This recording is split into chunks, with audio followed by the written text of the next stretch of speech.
할렐루야. 스가랴서 12장 9절에서 14절입니다. 예루살렘을 치러 오는 이방 나라들을 그날에 내가 멸하기를 힘쓰리라.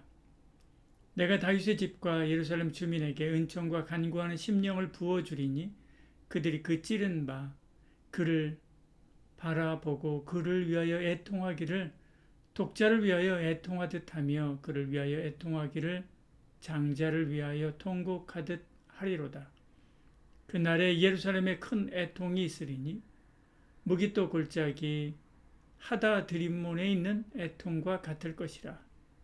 온 땅 각 족속이 따로 애통하되 다윗의 족속이 따로 하고 그들의 아내들이 따로 하며 나단의 족속이 따로 하고 그들의 아내들이 따로 하며 레위 족속이 따로 하고 그들의 아내들이 따로 하며 시므이 족속이 따로 하고 그들의 아내들이 따로 하며 모든 남은 족속도 각기 따로 하고 그들의 아내들이 따로 하리라. 아멘.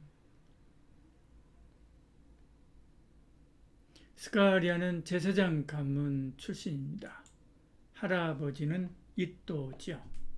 포로에서 귀환한 제사장 가문의 우두머리였습니다. 스가랴의 이름은 여호와께서 기억하신다, 그런 뜻이죠. BC 520년 하나님의 말씀이 그에게 임하였습니다. 그리고 포로에서 귀환한 그는 황폐한 조국의 모습에 낙담한 백성들을 위로합니다. 그는 하나님께서 모든 것을 바꿀 것이니 불의에서 돌아서라 라고 말씀하지요. 그는 평화의 왕이 오는데 어린 나귀를 타고 오신다, 그렇게 말씀합니다. 공의를 베풀고 사랑으로 은혜를 베풀 것이다 라고 말씀하지요. 그는 평화의 왕이 되어 전 세계를 다스릴 것이다 라고 말씀합니다. 그래서 9장 9절 10절이요. 시온에 따라 크게 기뻐할지어다. 예루살렘에 따라 즐거이 부를지어다. 보라, 내 왕이 내게 임하시나니 그는 공의로우시며 구원을 베푸시며 겸손하여서 나귀를 타시나니 나귀의 작은 것 곧 나귀 새끼니라. 내가 에브라임의 병거와 예루살렘의 말을 끊겠고 전쟁은 활도 끊으리니 그가 이방 사람에게 화평을 전할 것이요 그의 통치는 바다에서 바다까지 이르고 유브라데 강에서 땅끝까지 이르리라. 아멘. 그렇지만 사람들은 이를 받아들이지 않습니다. 동화에나 나오는 것이지 현실은 그렇지 않다 생각했지요. 그의 통치를 받아들이지 않습니다. 그를 거절합니다. 은 30에 잡아 팔 것이다 라고 말하지요. 스가랴서 11장 4절에서 14절 이렇게 말씀합니다. 그들은 하나님이 보내주실 평화의 왕을 거절하고 자기들을 지켜줄 강력한 왕을 선택하지만 그 왕이 그들을 가혹하게 다스릴 것이다 라고 말씀하죠. 11장 16절 17절에 말씀합니다. 보라, 한 목자를 이 땅에서 일으키리니 그가 없어진 자를 마음에 두지 아니하며 흩어진 자를 찾지 아니하며 상한 자를 고치지 아니하며 강건한 자를 먹이지 아니하고 오히려 살찐 자의 고기를 먹으며 또 그 굽을 찢으리라. 와 있을진저 양떼를 버린 못된 목자여, 칼이 그의 팔과 오른쪽 눈에 내리리니 그의 팔이 아주 마르고 그의 오른쪽 눈이 아주 멀어 버릴 것이라 하시니라 말씀합니다. 세상은 힘과 권력을 숭상합니다. 평화는 약한 것으로 생각하지요. 사랑은 어린아이의 일이라고 생각합니다. 그리고 보란듯이 평화를 부르짖는 이들을 짓밟았지요. 평화를 이야기하던 간디를 짓밟고 넬슨 만델라를 가두고 마르틴 루터 킹 목사를 죽였습니다. 이것이 세상이지요. 사람들은 예수님을 십자가에 매달았습니다. 여기서 끝났으면 그들의 말이 옳습니다. 그러나 그러지 않습니다. 넬슨 만델라는 감옥에서 나왔고 간디는 영웅이 되었고 마르틴 루터 킹 목사는 모든 사람의 마음에 별이 되었습니다. 예수 그리스도는 죽은 자 가운데서 다시 살아 부활의 왕이 되셨죠. 그리고 세상을 심판하십니다. 12장 2절 6절이에요. 보라, 내가 예루살렘으로 그 사면 모든 민족에게 취하게 하는 잔이 되게 할 것이라. 예루살렘이 에워싸일 때 유대까지 이르리라. 그날에 내가 예루살렘을 모든 민족에게 무거운 돌이 되게 하리니 그것을 드는 모든 자는 크게 상할 것이라. 천하 만국이 그를 치려고 모이리라. 여호와가 말하노라. 그날에 내가 모든 말을 쳐서 놀라게 하며 그 탄자를 쳐서 미치게 하되 유다 족속은 내가 돌보고 모든 민족의 말을 쳐서 눈을 멀게 하리니 유다의 우두머리들이 마음속에 이르기를 예루살렘 주민이 그들의 만군의 여호와로 말미암아 힘을 얻었다 할지니라 말씀합니다.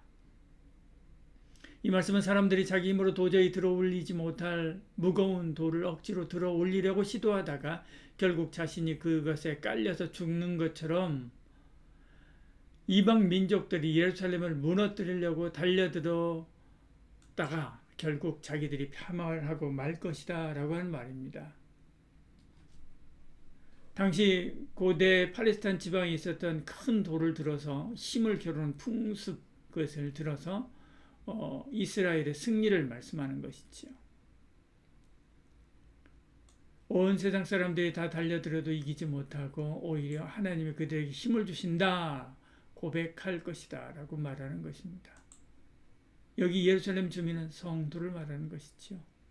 우리가 메시아 예수 그리스도의 십자가 복음으로 살 때 사람들은 동화 같은 이상적인 생각을 버리라 라고 권할 것입니다. 세상의 강자들은 그들의 조상들이 예수님을 짓밟았듯이 예수님의 제자인 우리를 짓밟을 것입니다. 그 결과 우리는 예수 그리스도와 함께 십자가에 못 박히고 죽으심과 같은 고뇌를 경험할 것입니다. 이러다가 망하는 것이 아닌가, 이러다가 죽고 끝나는 것이 아닌가, 혼돈을 경험할 것입니다. 우리의 믿음은 태풍에 찢겨진 깃발처럼 사정없이 흔들릴 것입니다.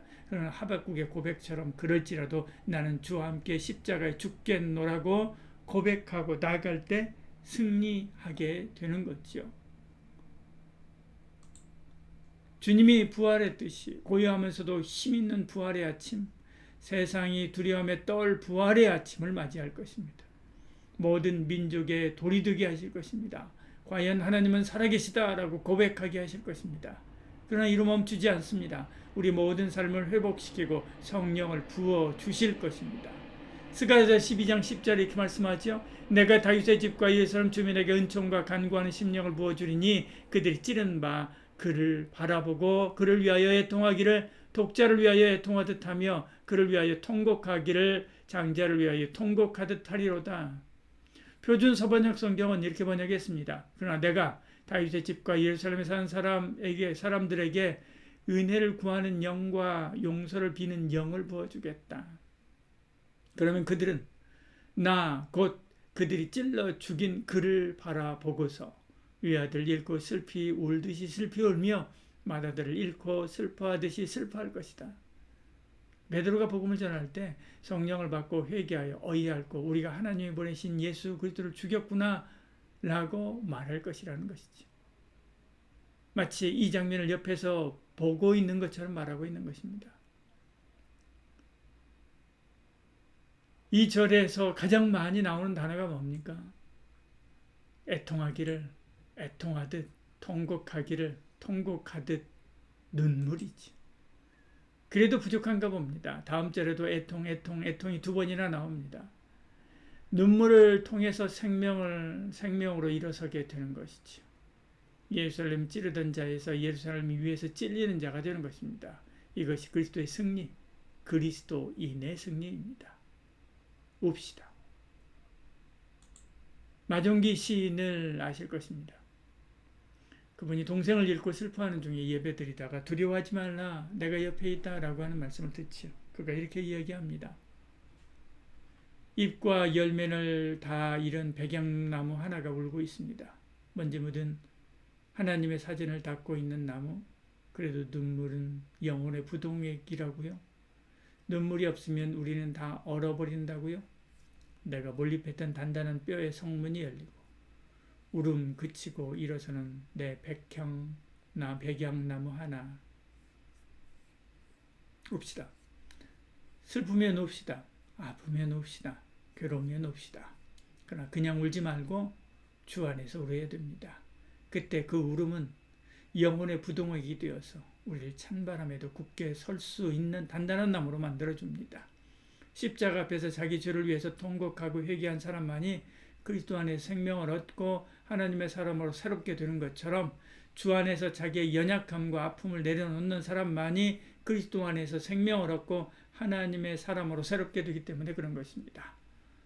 오늘 우리도 사나운 세상을 살다 보면 힘들고 어려운 일이 많습니다. 세상 사람처럼 우겨따짐으로 살고 싶어도 차마 그럴 수 없어서 답답한 일들을 만날 때도 많습니다. 그러나 십자가의 도를 따라 사랑과 화평으로 끝까지 인내하시길 바랍니다. 답답하고 힘든 일들을 주 앞에 내려놓고 웁시다. 그때 그 울음이 우리 영혼의 부동액이 되어서 단단한 믿음으로 세상을 뚫고 나갈 힘을 주실 줄 믿습니다.